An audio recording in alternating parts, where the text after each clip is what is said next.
Assalamualaikum warahmatullahi wabarakatuh. Salam sejahtera, salam sehat untuk kita semua. Apa kabar teman-teman?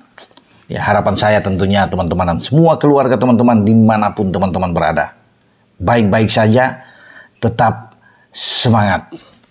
Oke, tidak lama lagi, ya mungkin 2 pekan ke depan, tim nasional kita di bawah STY bersiap menghadapi laga krusial Jepang di GBK. Ini yang dinanti-nantikan oleh banyak netizen, banyak penggemar sepak bola Indonesia. Apakah Indonesia mampu membuat kejutan besar, ledakan dahsyat di GBK untuk bisa mengalahkan Jepang? Tentunya kalau bisa dilihat dengan peringkat sangat jauh, Jepang 16, kita 129, 130, dan macam ini jangan bermimpi di siang bolong. Jepang adalah tim yang kuat, ya. Mereka bahkan tim yang pernah mengalahkan Jerman, ya pernah mengalahkan Spanyol. Jadi ini luar biasa. Jadi kalau kita pun sebenarnya sudah imbang, itu sudah luar biasa juga buat kita. Itu banyak yang bisa mengatakan. Tetapi kalau kita bisa menang, ini yang ditunggu. Memang kelihatannya ya sulit kalau kita berbandingkan dengan kualitas pemain-pemain Jepang, ya. Mereka ada 19 pemain bermain di daratan Eropa, ya. Tapi sepak bola tentunya semua bisa terjadi.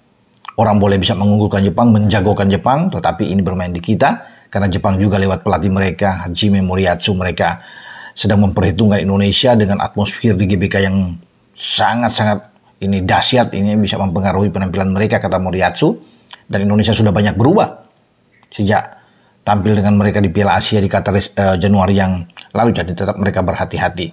Nah, untuk menghadapi Jepang, ya, STY tidak main-main. STY sudah berjanji akan menampilkan pemain skuad starting 11 terbaik, ya. Dan untuk itu kabar terakhir, ya, Jordi yang sebelumnya balik dari Cina setelah mengalami cedera di Bahrain sudah menyatakan bahwa dia sudah pulih, kondisinya sudah membaik dan siap untuk dipanggil oleh STY. Apapun itu dia dimainkan atau tidak dimainkan, tapi dia siap demi Merah Putih, demi Indonesia. Jordi tetap siap. Oke, satu lagi info bahwa Justin Hubner sudah juga menyatakan bahwa dia siap membela Indonesia melawan Jepang dan melawan Arab Saudi. Jadi ketika Justin tidak bermain melawan Bahrain dan Cina dengan dibekap cedera, sekarang dia sudah siap meluncur ke Indonesia. Ini tentunya suatu kabar yang menyejukkan bahwa lini belakang kita sudah terisi penuh. Siapa tahu juga tiba-tiba ada kejutan, ya, dengan STY bisa mengambil Elkan Baggett, maka di belakang itu menjadi mewah. Meskipun kita belum bisa mendapatkan seorang Kevin Dix, pemain FC Copenhagen, ya, dan baru tersedia pada Maret yang akan datang, tetapi dengan kehadiran Justin, Jordi, dan mungkin saja, ya, jika STY berbaik hati mengambil kembali Elkan, maka tidak ada masalah di belakang. Jai Ises juga sudah diharapkan, yang kemarin pulang tidak memperkuat Venezia, ya, menghadapi Udinese dan mereka menang, membalikan keadaan dari ketinggalan 2-0 jadi 3-2 di kandang mereka di Lupigia Penso, ya, kandang mereka, dan dia balik untuk karena urusan keluarga. Saya pikir tidak ada masalah. Ini sudah dikonfirmasi juga dengan Pak Manajer, Pak Marji, bahwa dia baik-baik saja akan kembali memperkuat Venezia di saat akan menghadapi Inter Milan pada tanggal 4 November ini. Dan Jai akan memperkuat tim nasional Indonesia, ya. Jadi Venezia itu akan bermain terakhir kali di pekan ke-12 di Serie A Italia tanggal 9 November, ya, melawan Parma. Setelah lawan Parma, esok harinya Jai meluncur. Jadi diperkirakan tanggal 10 Jai sudah bisa tiba, atau paling lambat tanggal 11, ya, dia sudah bisa tiba. Nah, Pak Sumardi sebagai manajer tim nasional Indonesia sudah mengatakan bahwa seluruh pemain ini timnya yang akan dikumpulkan menghadapi Jepang dan Arab Saudi itu tanggal 10 sudah harus berkumpul. Artinya tanggal 10 itu siapa? Bukan mereka yang semua bermain di daratan Eropa, abroad, yang datang ke sana. Tapi pemain-pemainnya ada di Liga 1.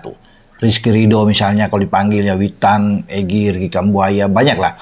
Kalau dipanggil lagi, ya, Ferrari dan Wahyu Prasetyo, ya, Hernando Ari, Nadeo, kalau dipanggil semua, itu mereka akan berkumpul lebih dulu tanggal 10. Teman-teman, ya, baru pada tanggal 11, tanggal 12 itu kloter berikutnya yang dari luar, dari Eropa bermain, baik yang bermain di Eredivisie, di Serie A, di Liga Belgia, juga di Liga Inggris untuk U21 Wolverhampton yang dimana ada Justin Hubner di sana. Liga 2 Belanda juga kita tahu bersama, ya ada Ivar Jenner, dan kemudian ada di Liga Australia, ya, di mana di Brisbane Roar di sana ada Rafael Struijk. Rafael Struijk akan datang dari Australia langsung ke Indonesia, ke Jakarta. Nah, kalau JIC selesai tanggal 9, maka yang bermain di Eredivisie ada Calvin Verdong di NEC, Mads Hilgers 20, ada Eliano Reinders di Zwolle, Tom Haye yang bermain di Almere. Mereka baru habis selesai pertandingan itu di pekan ke-12 juga kalau nggak salah di Eredivisie tanggal 10. Jadi 10 sore ya mereka bertanding, malam udah selesai. Bisa saja mereka langsung menuju bandara dan berangkat ke Indonesia.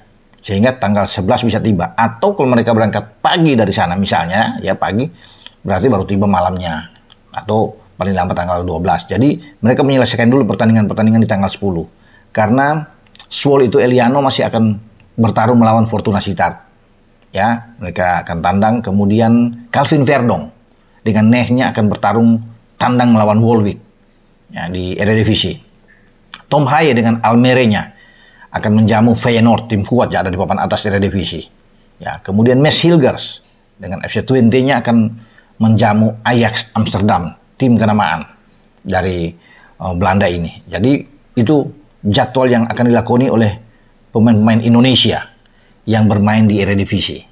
Setelah itu baru mereka berkemas-kemas angkat kopor menuju ke Indonesia, bersiap ya untuk hadapi Jepang dan Arab Saudi. Nah, kemudian Ragnar Ratmangun Wak Haji ini akan bertanding juga pada tanggal yang sama ya, tanggal 9-10 itu kalau salah ya, dengan Dender. Mereka akan menjamu FC Leuven di Liga Belgia. Setelah pertandingan itu baru Wak Haji cabut berangkat ke Indonesia. Sama juga dengan Sandy Walsh akan bermain dengan STVV, dia akan bermain tandang juga. Setelah pertandingan tersebut, ya di pekan ke-14 baru Sandy berangkat ke Indonesia. Juga ada Sain Paitinama tentunya yang akan ikut menuju ke Indonesia. Itu jadwal-jadwal mereka yang harus mereka selesaikan untuk bergabung. Jadi teman-teman ya, paling cepat mereka baru sudah bisa ada tanggal 11 itu sudah bisa bergabung paling cepat. Tapi kalaupun ada keterlambatan itu di tanggal 12. Nah, masih ada waktu panjang ya. Karena ini biasa. Setelah itu FIFA Matchday selalu yang diadakan itu pemain berkumpul di 4 hari ya menjelang pertandingan, atau 3 hari ya paling dekat untuk mempersiapkan diri. Sama seperti ketika di Bahrain juga kemarin, ketika mereka semua datang dan berkumpul. Martin Paes juga akan bergabung ya. Mungkin di tanggal 11-12 dia akan tiba setelah dari FC Dallas.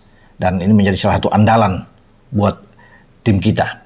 Jadi teman-teman, semoga mereka-mereka ini yang masih akan mengarungi pertandingan demi pertandingan sampai pada tanggal 10 itu dalam keadaan baik. Kita doakan bersama ya teman-teman masyarakat sepak bola Indonesia, agar mereka baik-baik, tidak mengalami cedera apapun, sakit. Ya, ini akan mengganggu tentunya dan akan disayangkan ketika mereka akan tampil melawan Indonesia. Karena mereka tuh bertekad luar biasa untuk bisa memperkuat timnas merah putih di dada. Wah, untuk menghadapi Jepang itu ambisi dari semua pemain. Calvin Verdong, Jai semua, Martin Paes, Ragnar, Tom Haye, ya semua itu berambisi. Mads Hilgers, ya itu ingin tampil. Makanya ini semoga mereka itu sampai pada pertandingan terakhir itu sebelum ke Indonesia dalam keadaan bugar, sehingga mereka bisa tersedia untuk berhadapan dengan Jepang dan Arab. Karena ini pertandingan menentukan di bulan November. Jika kita mendapatkan paling tidak 4 angka aja, sudah bagus buat kita untuk bisa menatap di ronde selanjutnya. Tentunya kita tidak boleh kehilangan angka penuh, karena kalau 2 kali kalah akan berbahaya buat kita. Ya, kesempatan lolos itu berat sekali ya, dan kita ingin mendapatkan hasil positif di GBK mumpung dipenuhi oleh supporter Indonesia yang sangat militan, sangat fanatik. Ini suatu keuntungan buat kita menghadapi pertandingan berat memang, tetapi bermain di kandang dengan pemain-pemain yang saya pikir sudah bagus-bagus semua ini. Tinggal dimaksimalkan oleh STY untuk mereka semua bermain di starting 11. Dengan saya Bung Ropan berbicara, ciao.